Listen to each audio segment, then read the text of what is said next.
Welcome back. I'm in conversation with the former deputy of the National Prosecuting Authority, Willie Hofmeyer, and the former KwaZulu-Natal Hawks head, General Johan Booysen.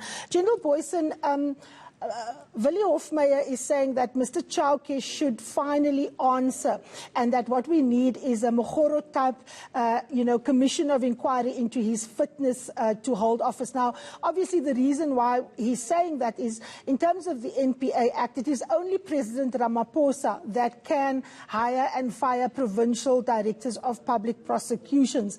I have personally asked President Ramaphosa whether he has seen a copy of the de Kock report.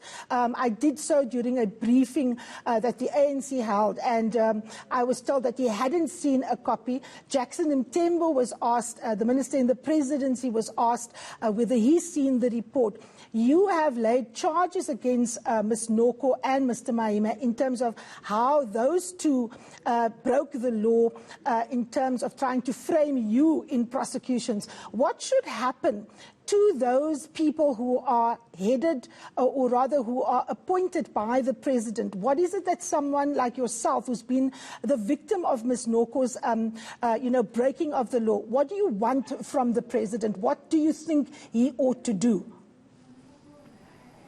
I would at least want to see some type of accountability. The COP report came out over a year ago, and up until now, no action has been taken against either of those two prosecutors. I'm now referring to Noko and Mahima. They both lied in the prosecution memorandum to get myself prosecuted, as well as the detectives from Cato Manor. And that's a criminal offence. And I said so in court papers long before that, but the Koch report, which is actually a product from the National Prosecuting Authority themselves, has been available since last year, July, I think it is. And I would at least have expected that disciplinary steps are taken against him by now. I mean, the allegations against him are very serious. To prosecute innocent people, in my view, is an extremely serious thing to do. And I would at least we would have liked to see them suspended pending an inquiry, and then deal with it in a disciplinary hearing. Absolutely. Now, Mr. Hofmeyer, you know the procedures of the NPA. We know that in terms of appointments, the President has that power. What internal procedures can the NPA follow to deal with prosecutors such as Mr. Chauke, Mr. Mahima, Ms. Moiponi Noko in terms of wrongdoing? And the reason why this, of course, becomes urgent is we see Mr. Chauke again exercising, discretion, allowing Mr. Mabula to not appear in court, to not answer to a court of law, but to use his discretion to allow Mr. Mabula to make representations to Shamila Batoy, despite the fact that in terms of the documents that I have in front of me, that the head of the investigative directorate, Hermione Cronje, had decided that Mr. Mabula must in fact be prosecuted.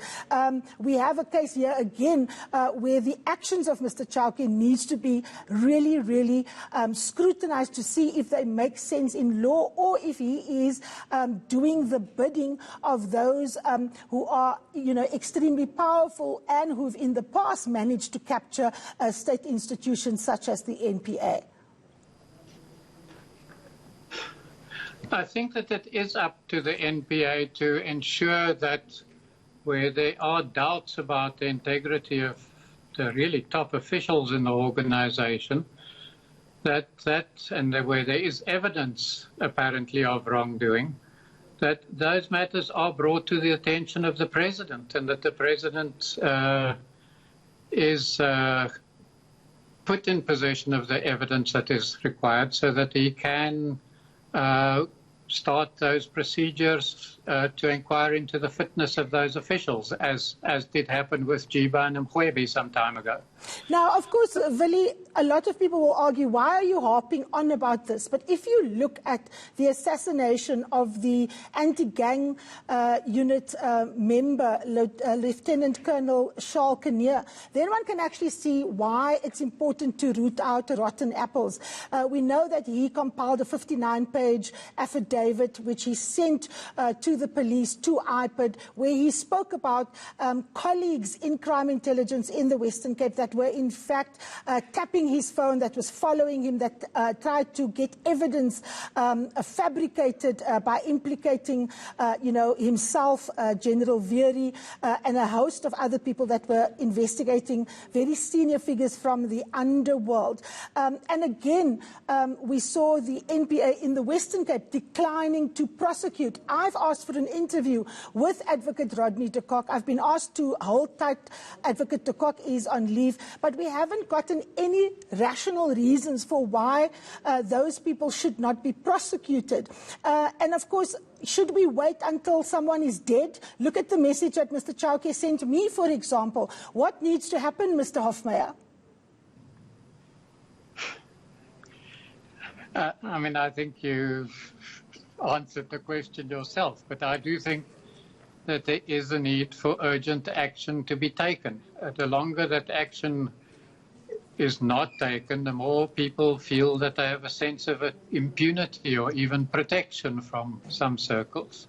All right, we'll leave it there. We've run out of time.